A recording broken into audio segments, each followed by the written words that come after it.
There we go. We actually do have folks who watch these. So Good. welcome to you who are joining us via YouTube. Across the span of time before they actually review it. Yes. Yeah. Uh, so we're going to be in Luke chapter 15. And of course, the always the thing you have to do when you're going to read something as we are today is you have to look at the context. And so if you're looking at what comes right before, you'll see it's a series of parables.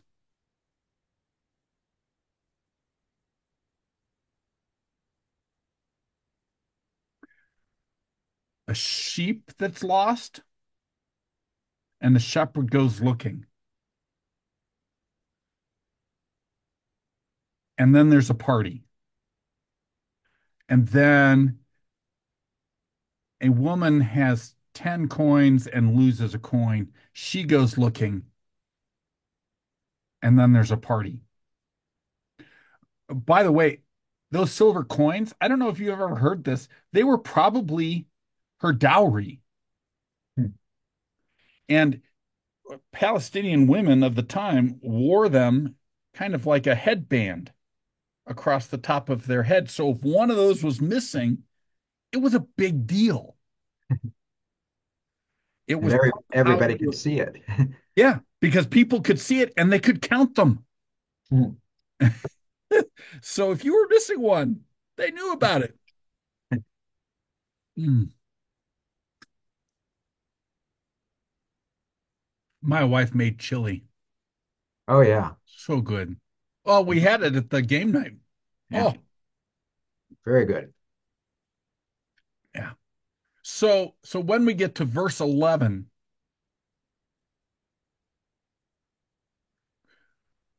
it's the same set of themes, right? We have a lost sheep, a shepherd who looks, and a celebration.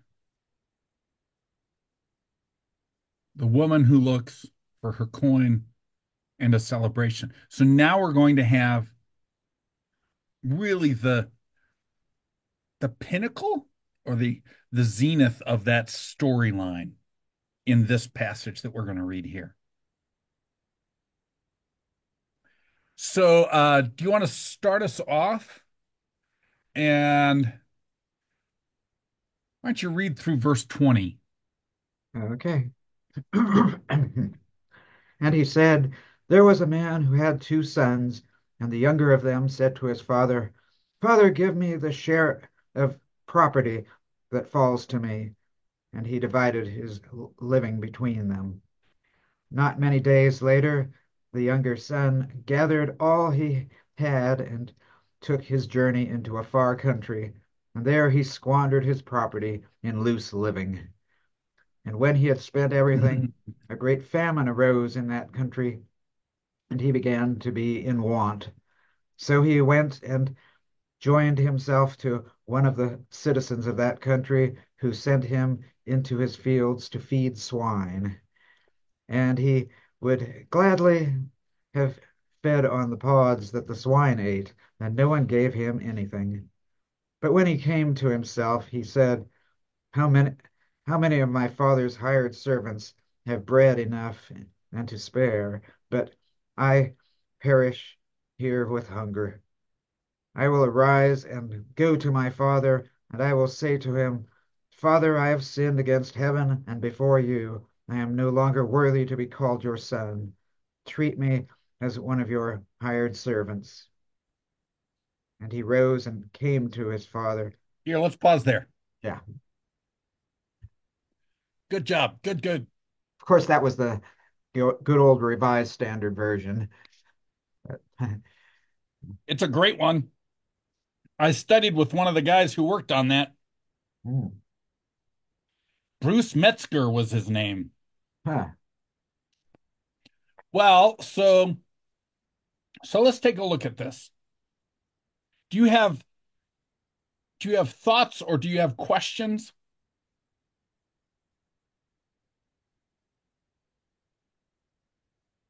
Do I? Yeah, Well, I'm of course quite familiar with the story, and yeah. um, the, the, I remember reading one author questioning how sincere he was. There's a funny twist to it, you know. Oh, What is this just his a move for survival, or is it, you know, or did he really repent? Was he really, did he really come to his senses, as they say? I don't know, mm, but something to think about. I don't. I don't know that I see evidence of deception Yeah, or of insincerity. or insincerity. Yeah, I'm inclined to accept it at face value. I, although Jesus often told stories with kind of an undercurrent to them, Mhm. I don't think this is one of those. So, because it it's the third in that series. So if that was going to be true, we'd see it in the first two stories too. Do you know what I mean? Well, a coin and a sheep can't necessarily be, you know, deceptive or such, but Precisely. the fact is that they were found, and the owner is celebrating, and we have to hope That's that part of what leads me it's true. to simplify this. Yeah. I wouldn't go with that scholar on that particular point anyway. All right. Anyway, Yeah, but he's definitely hit bottom. He's as we were talking about in the 12 steps, he's hit bottom, and he he's at realizes the bottom. he can't go any further on his own. So let's kind of trace his path, his descent, right? So he's in a far country. He runs out of money. There's a famine, so he's hungry. Mhm. He's Jewish, but he's taking care of pigs,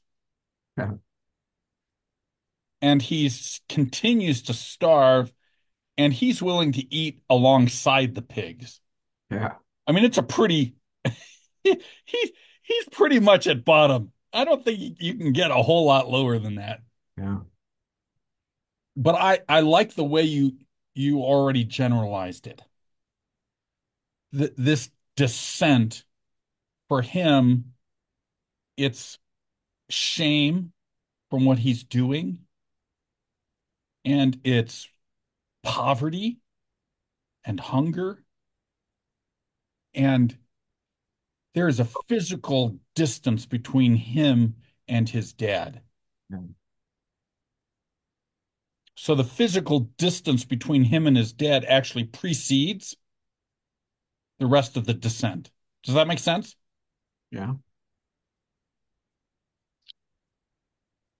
Well, let's look at the beginning for just a moment. That first paragraph. So Jesus lays out the relationships in the story. There was a man who had two sons. This story is going to be about relationship. There's no reason you start a story like that and not have it be about relationship. It's going to be. Yeah. So it's not about the poverty. It's going to be about something that's broken. It's the relationship that's broken that is the problem. So let's see what the younger one says. Father, give me my share of the estate. The word for estate there could be translated as stuff. Um, it's it's possessions, wealth. Yeah. And so the father divided his property. The word for property is bios. He divided his life between his sons, which I think is an extraordinary. That's not what I was expecting. When I started working on this passage, I was like, what? Why is that word different? But for the father, he is dividing his very life. Now let's see why he thinks that. So, do you know the rules of inheritance in Jesus's time? Well, I guess I can't say I'm as familiar with that, but assumably, if you've got two sons, you'll get them equally. And the I don't know if they had any primogeniture rule where Yes. Yeah, someone they gets did. where the older son would get twice as much, That's right. because that's what they do in New England, early New England. Yes, and this is part of what it's based on. The story is Hmm. part of what it's based on. So the older son gets two-thirds, Hmm. and the younger son gets one-third. Okay. The thing about it is that under normal circumstances, the sons wouldn't get their inheritance until after their father died. Right. So, in a sense, though it belongs to the property that's left, for example, really does belong to the older son. The father is living off of, I guess, kind of the interest, a portion of what that's raising. I learned a new word. Here, I'm going to put it in the chat for you. As I was reading this, you're going to love this. Make sure I spelled it right. Yeah. To open the chat. Usufruct Usufruct. It's almost sounds German. uh yeah, I think it's connected with that and Latin, but it's this sense, it's kind of like what our church is doing right now, living off the interest from the sale of the building. He would get a portion of the harvest, and that's what he would leave. But really all of the decisions were being made by his oldest son, and all of the work was being done by his oldest son. So nominally it was in the oldest son's name and he was going to get it all. But for the moment, that reality hadn't come to take place. Certainly the older son didn't think so later on when we meet him. Right, right, right. Right, right, right. So when the younger son says, give me my share of the property of the estate, he is saying, I wish you were dead. I want my money now. There's certainly a sense of entitlement there, isn't there? Oh my gosh. Huge entitlement. And and remember that the idea of your family selling the land, family land, it was shameful. There are actually rules against it in laws against that in Deuteronomy. But here's the younger son. He says, give me my share, and the father does it.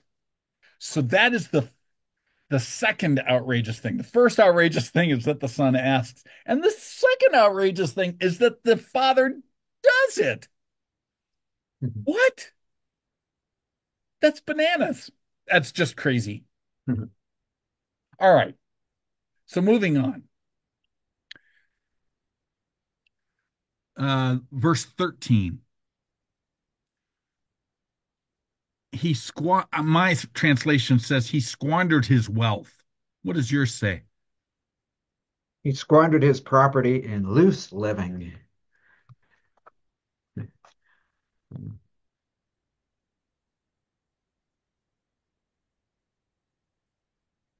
Yeah, the NIV says wild living. I Yeah. kind of like that. I kind of like the wild living, loose living. Yeah. Consider the time when the RSV was being written, right? But the word wealth,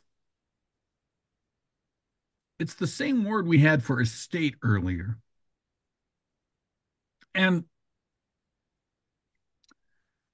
here it could mean substance. It could mean he's squandering who he is, not just the money he's spending, which I think is an interesting take on that. Well, you hear of people have a wasted life, not just their goods, but they've wasted their life. Yeah. Yeah, they didn't just blow through their cash. They've blown through their physical selves. You know, someone who really reaches bottom, oftentimes they're not only um, their bank account is not only empty, but their physical self has had they could be broken, Yeah. physically broken people. I had a cousin who um, was an alcoholic, and Mhm. when he finally reached bottom, it was because it was because his liver had quit, Yeah. and he realized I don't have choices anymore. But it took a terrible toll on his body, and I think that's part of what we're seeing here. It's not just that he has squandered his economic and financial wealth; he squandered himself.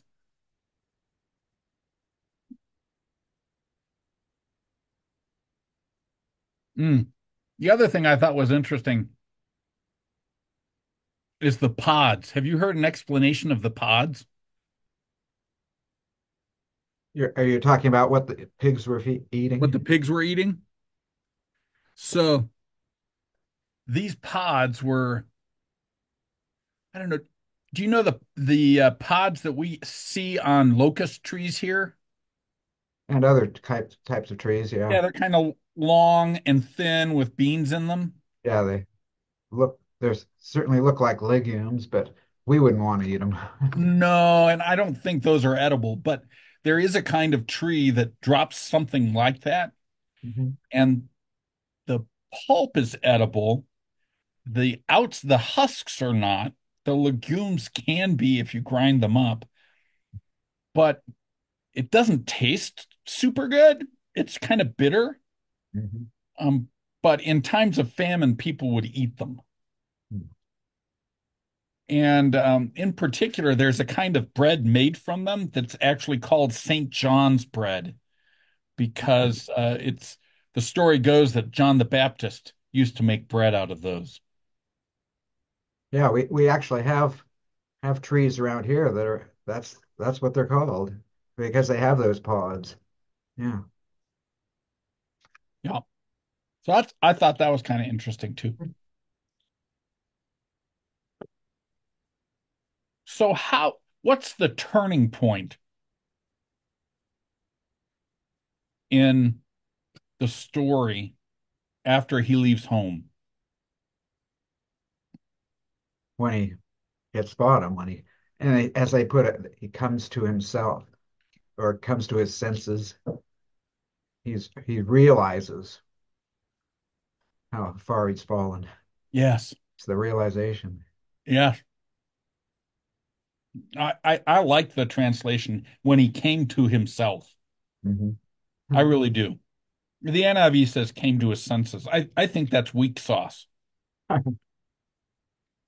I think came to himself is right because he was distant from himself, but now he comes to himself. So he comes to himself, and then what does he do?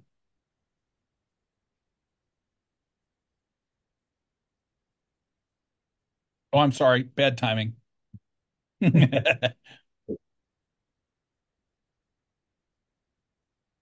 That's the problem with being the only one here. Yeah, I know. It's okay. We're not in a hurry.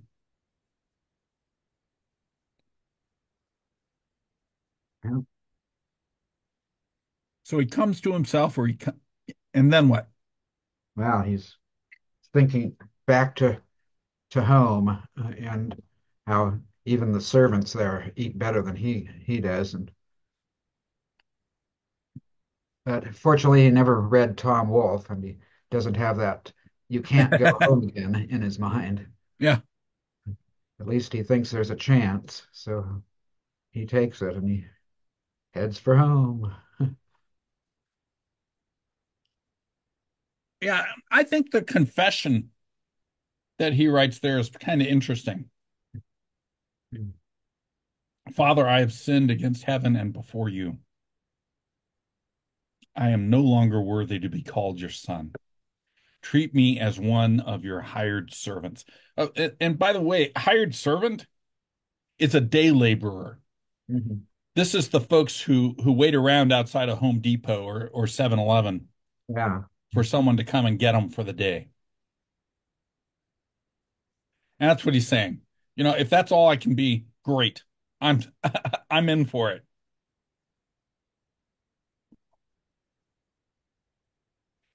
And so he gets up and then he goes.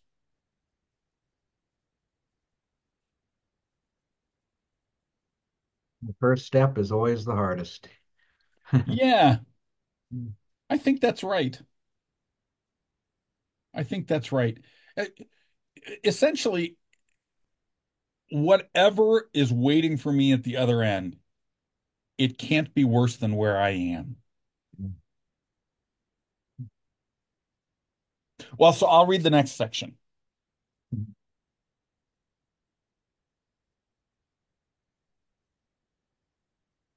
But while the younger son was still a long way off, his father saw him, was filled with compassion for him. He ran to his son, threw his arms around him, and kissed him. The son said to him, Father, I have sinned against heaven and against you. I am no longer worthy to be called your son. But the father said to his servants, Quick, bring the best robe and put it on him. Put a ring on his finger and sandals on his feet. Bring the fattened calf and kill it. Let's have a feast and celebrate, for this son of mine was dead and is alive again. He was lost and is found. And so they began to celebrate.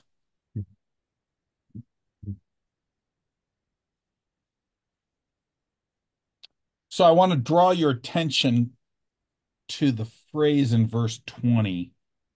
What do you have? I have filled with compassion. What do you have? Um, okay, back when his father saw him and had compassion. That's Had all. compassion. Yeah. F Filled with sounds a little more full, doesn't it? Yeah, yeah. I think this is a stronger word than even that. So that particular word,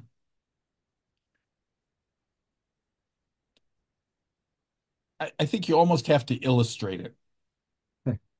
So have you ever been talking with someone and they start sharing something and then you realize they're about to cry? While they're telling you the story, they're going to break down in tears and start sobbing, and it's real for them. And what does that do on the inside of you when that happens? Hmm. Yeah. Well, if you're close to the person, if you Yeah, have feelings for them, then you start feeling the sorrow that they are feeling. I I think that's what's happening here. It's a special word. It's not used very often. I'm going to show you the two other places in Luke where we're going to use it. So grab your Bible and Go with me to chapter 7, verse 13 in Luke.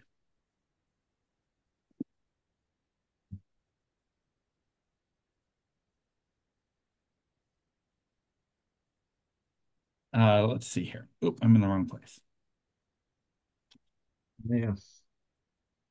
So, what's the situation do you see there? A man had died and was being carried out, and the only son of his mother, and she was a widow, and a large crowd was with her. And when the Lord saw her, he had compassion on her. Yep. That- There you go. Why? Why? What do you think is going through Jesus's mind as he's seeing her with her dead son? What are some of the consequences he's seeing? He can kind of look into the future. What's one thing? Well, far be it for me to read the mind of Jesus, but um, you know, he may be feeling what she's feeling. This is a this is like the worst possible thing a mother could go through, and Worst possible. yeah, And going into the future, the life she thought she was going to have with her son taking care of her is not going to happen.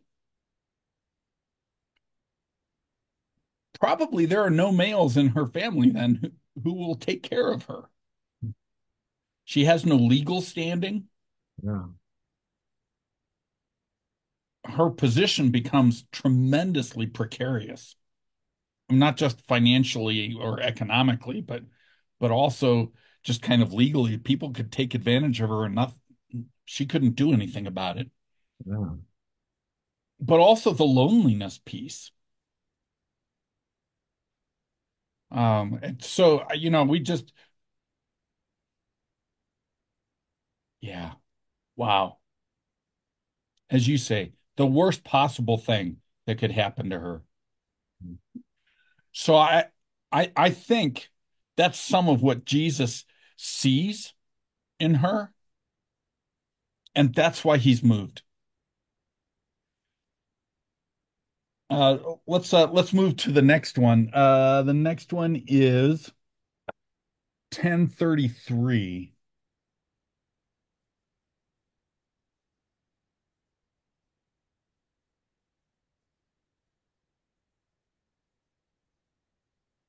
Oh, look who that is. Ah, yes, our old friend from last Yeah. Sunday, the So Samaritan. yeah. So the thing that I just want to underline is for Luke, he uses the example of Jesus feeling that, being so um, feeling compassion so deeply and profoundly for someone that you have to do something. You can't not do something. And he puts it with Jesus first, and then Jesus uses that word with these two parables. And so the person who is in that slot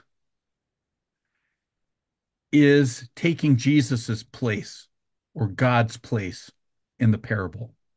Does that make sense? Mhm. That's the parallel Luke is using. Which so for us, as soon as we see that word, seeing that context, we're like, oh, so this is God. This we're going to look closely at how this father behaves here because this is really how God works. So while he was still a long way off, the dad is watching every day. He's looking for his son.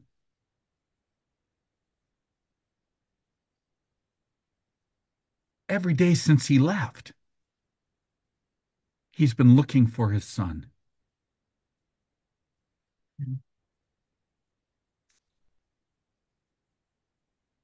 I think when we get to low points in our lives, we think of ourselves as completely distant from God. But the reality is, God's been waiting for us, looking for us all along. And the interesting thing is, does the Father wait for his Son to get to him? Nope. Nope. I, I have this image of a somewhat paunchy 70 to 75-year-old pounding down the road with his belly going up and down and his giant beard blowing in the wind. All right. And I just think that's remarkable. So the idea that we have to go the whole distance to get to God when we're at bottom is not true. What God is waiting for is for us to rise and to go. Don't we say that Jesus meets us where we are? Meets us where that's where this comes from. 100%. Absolutely. Thank you for bringing that in. Hmm.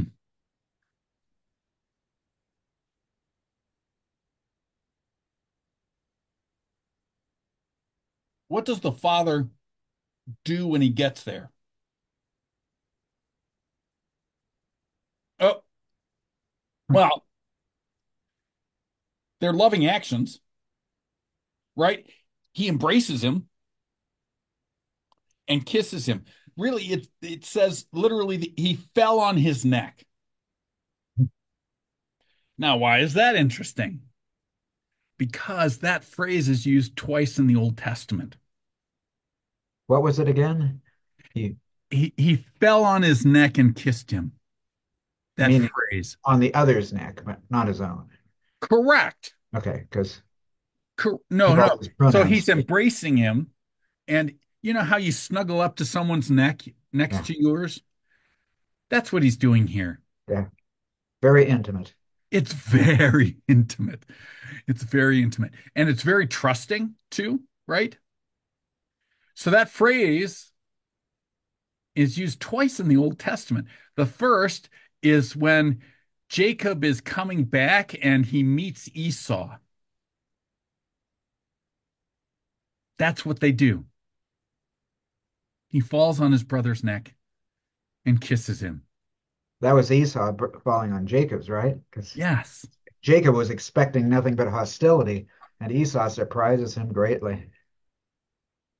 absolutely. And then there's one more. It's Joseph with his brothers. Joseph falling on the neck of his falling on the neck and kissing his brothers. Again, restorative reconciliation. Words are not necessary. This action says it all. And in particular, I'm imagining this guy fresh from the sty. Yeah. I, I don't know. Sometimes hugging someone is not a pleasant experience, but really, for the father, he doesn't care. Yeah. Mhm. He's not thinking about what he smells like or how dirty he is. That's not on his mind. Well, then the son starts to say his piece. Did you notice he doesn't get through the whole piece? Right. Yeah, Yeah. yeah, Script goes out the window when he confronts. yeah, yeah. The father's like, I don't need to hear anymore. It's not important. Let's celebrate. Uh, Interestingly enough, the the things that the father says to give to the son, they might be the only things he owns anymore because his son owns all of the land, owns the house, it's all his, but he doesn't own the dad's clothing or his ring. or his sandals so that Or he can, apparently one of the livestock. right. Slaves were often barefoot, but members of the family were not. So that's another way in which he's saying you're part of the family now. Again, and I trust you. Gave him his ring, right? His seal, which is extraordinary. He knows where he's been, kinda.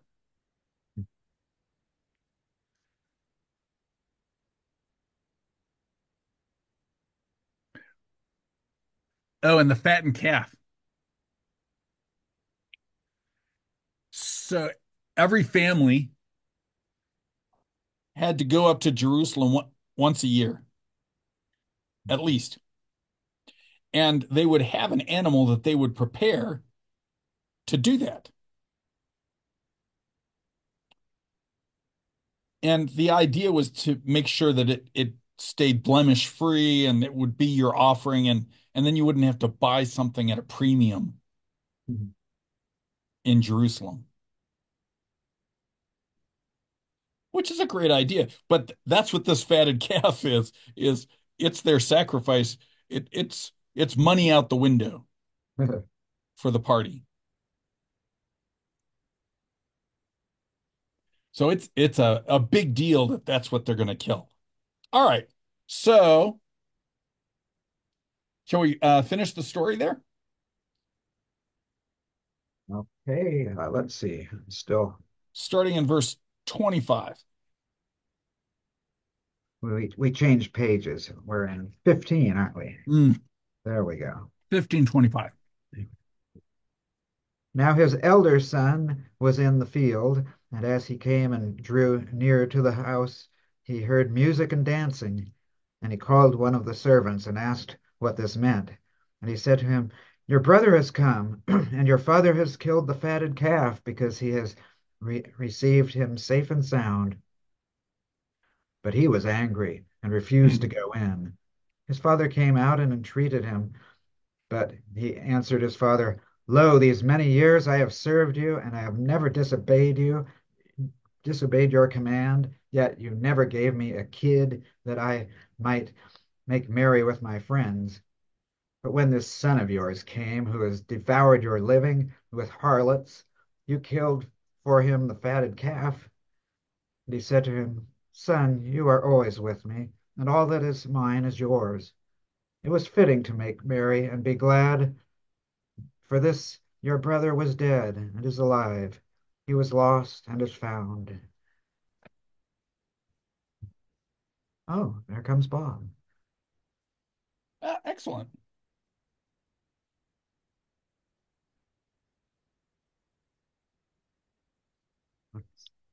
Excellent.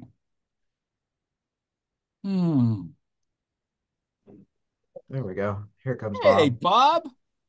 Howdy. How you doing, man? I'm all right. Where you headed? I'm in Provo. I just finished taking 2 exams. I'm kind of flapped out. Oh boy. I bet you are. Well, thanks for hanging out with us while we're in the story of the prodigal son or the prodigal father, depending on how Oh, you want to take it. And we're in the last section. We just read about the older son. So so Ken, would you look with me at the names people are called in this? The names? Sure. How people are addressed. For example, in verse 27, the servant says, your brother has come and Oh yeah. your father has killed the fatted calf.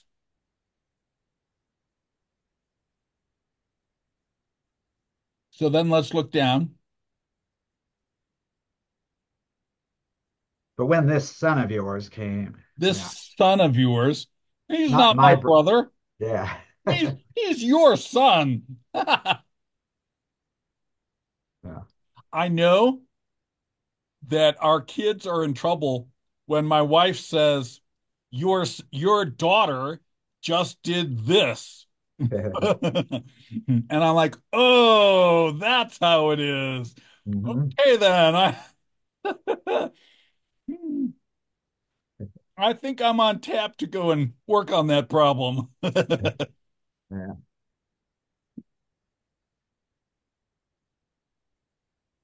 Look at 31. The father says, my son, you are always with me, and everything I have is yours. True statement, as we were talking about, since that two-thirds of the property that's left, it all belongs to him. But we had to celebrate and be glad because this brother of yours, he's still your brother. You might not want to own that today, but he's still your brother. And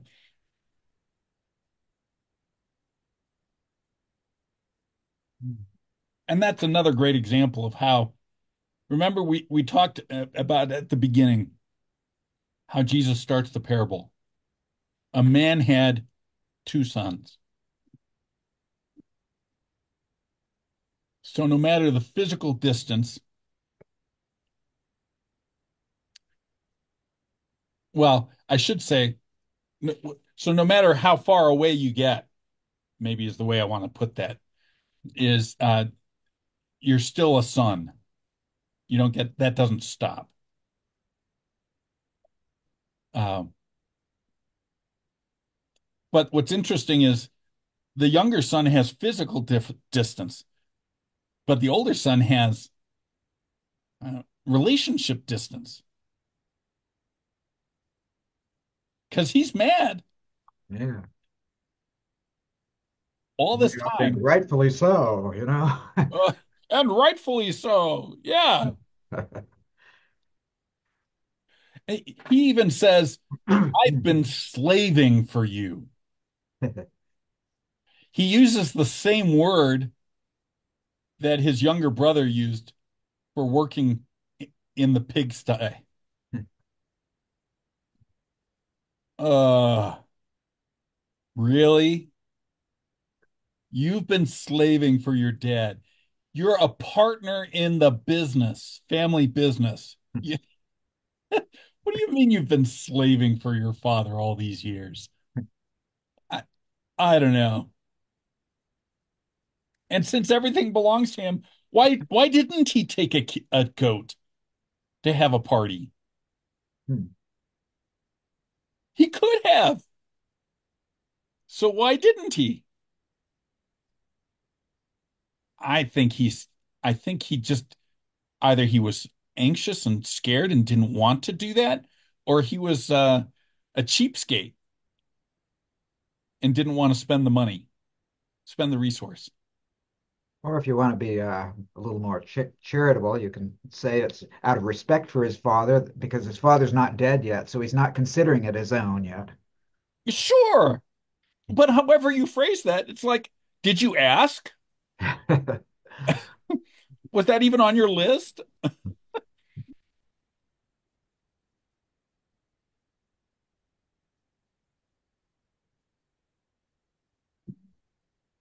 And and here he defines where his brother spent the money on prostitutes. We don't know that from the story itself, do we? No, and he couldn't have either. He's just assuming the worst. He's assuming the worst. Yeah, yeah. So what I think is really interesting about this story as I'm reading it this time around is that I think both of the sons end up distant from their father,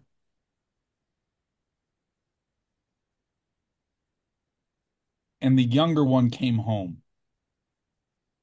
So the question about at the end that is not answered is will the older son come home too? Mm. They don't say. They don't say. It's so annoying.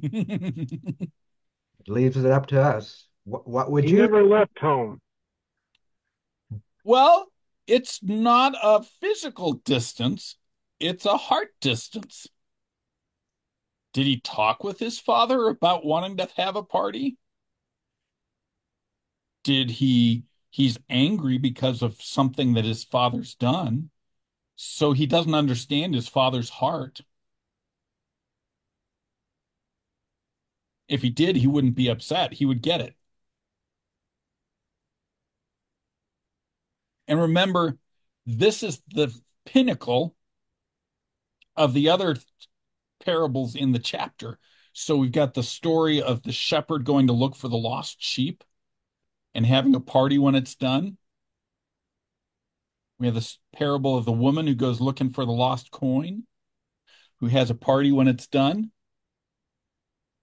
And now we have a son who goes missing and a party when he's done. But interestingly enough, I think the second son is also has distance. Mhm. So the question is whether he will go to the party Mhm. that is being thrown for someone who doesn't deserve it.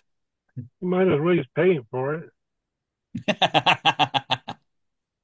I think that's fair. I think that's absolutely fair. It's always the younger ones that cause the trouble.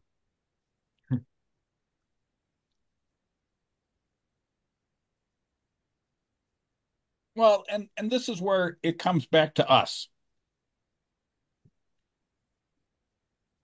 I think we're tempted to think about distance from God in physical terms. That is, it's an alcoholic or a drug addict. It's it's someone who goes to college or into life in a far country and they just start living like God isn't real. I think oftentimes we think about it that way. But part of what this parable suggests is it's not about the physical distance only, it's about the heart distance between us and God. And that's a different question. That's a different question. And it may be that the person who has the outward distance is going to have an easier time coming home than the one who physically never left.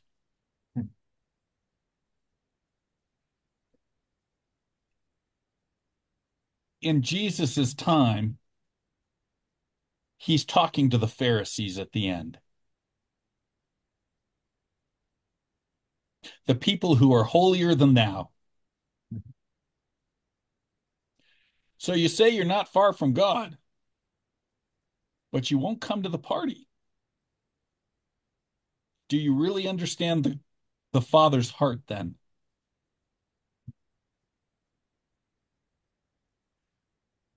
So it's not about the rules, it's about the heart. I I think this is one of the most challenging parables for us because particularly if we've been going to church for a while. So would we be excited if someone gave up their alcohol and started coming? I hope so. Would we throw a party for someone who got out of prison? Well, I hope so. It's an interesting thing to contemplate here, what Jesus has in mind. How do we how do we show the grace? How do we be the Father and how do we embrace those who are coming home? I don't know. I think that's one of the interesting things that we're going to wrestle with as we're moving forward. Do they deserve the welcome that we give them, the hospitality or the help?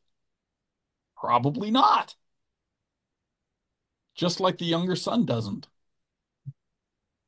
So that's part of why I think this is this is a very subversive passage for us. It really pushes us a little bit.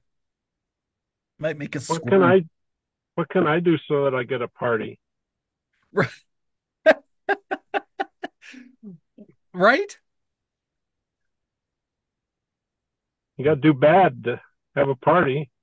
Is that what it takes to have a party? I don't know. We just That's had the a last. party at Doug's house this last week. Hey, Well, which suggests is maybe we should party more. With the wild women. Well, all three of us have some wild women at home, so we yeah, we, yeah. we can Our party our wives together. are so wild.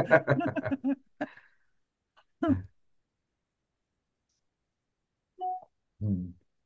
Yeah, I think that's one of the things that it suggests to us is that a life of joy is part of celebrating with God every day.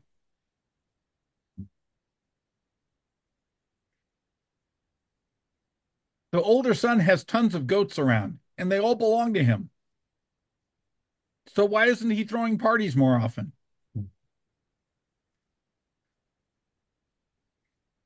I think that's a great question. I think it's a great question. Anyway, All work and no play made that guy a dull boy.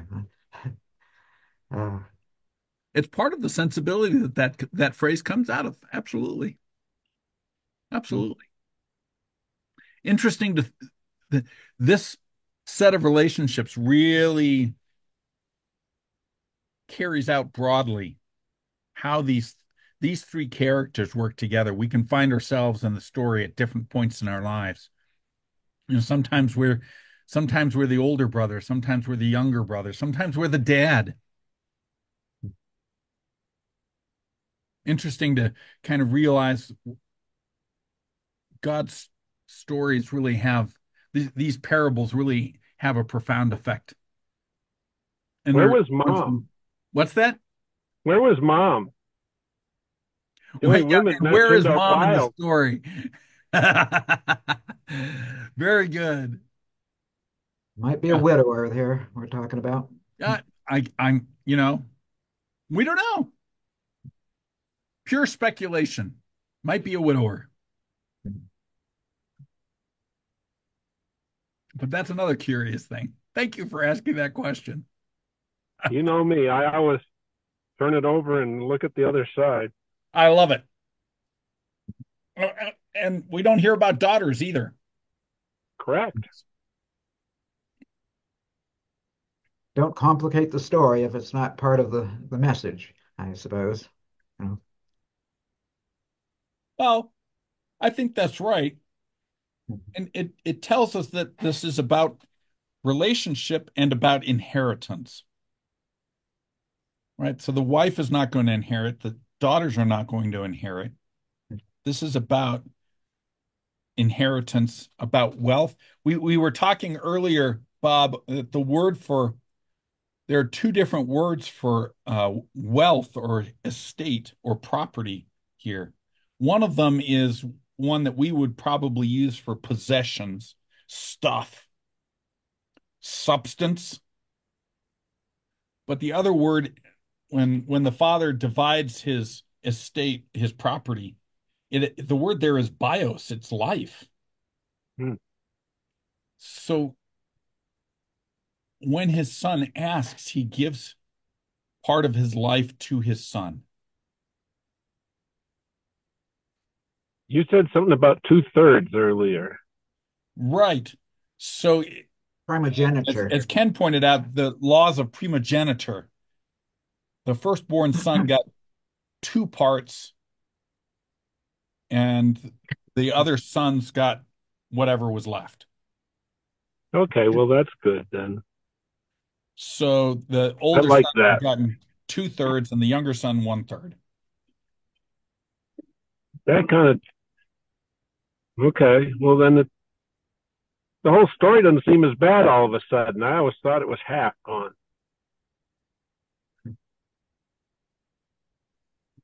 Yep. Yep. And that's a difference in our cultures between now and then. Now, I don't know, sounds like a good tradition to go back to. If you're the oldest son.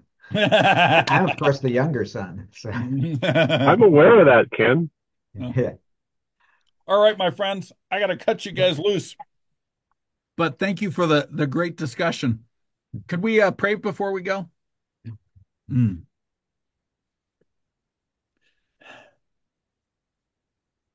No matter how far we go from you, O God, you are always looking for us. You long for us to simply turn towards you, and then you come running. Thank you for loving us like that. Help us to love our families and the people in our world like that. Thank you for seeing how far you would go to bring us home. Thank you for Jesus and his example and the new life we can have in him. Amen. Thank you, gentlemen. Godspeed. Yeah, you guys too. Hope your exams went well. One did, one didn't. I'm sorry. Yeah, it was proportional to my preparation. Oh, and it was ambitious to take two in one day. Yeah. Don't do that to yourself again. Well, I passed. I just didn't do very well. That's all. Did a lot worse than I did the last time I took the same test. Maybe you should cut off the recording right now, Doug. I mean, yeah, probably. Need all right, Bob confessing to the I have no pride. All right. God bless you guys. Be safe. Yeah. See you Sunday. Bye.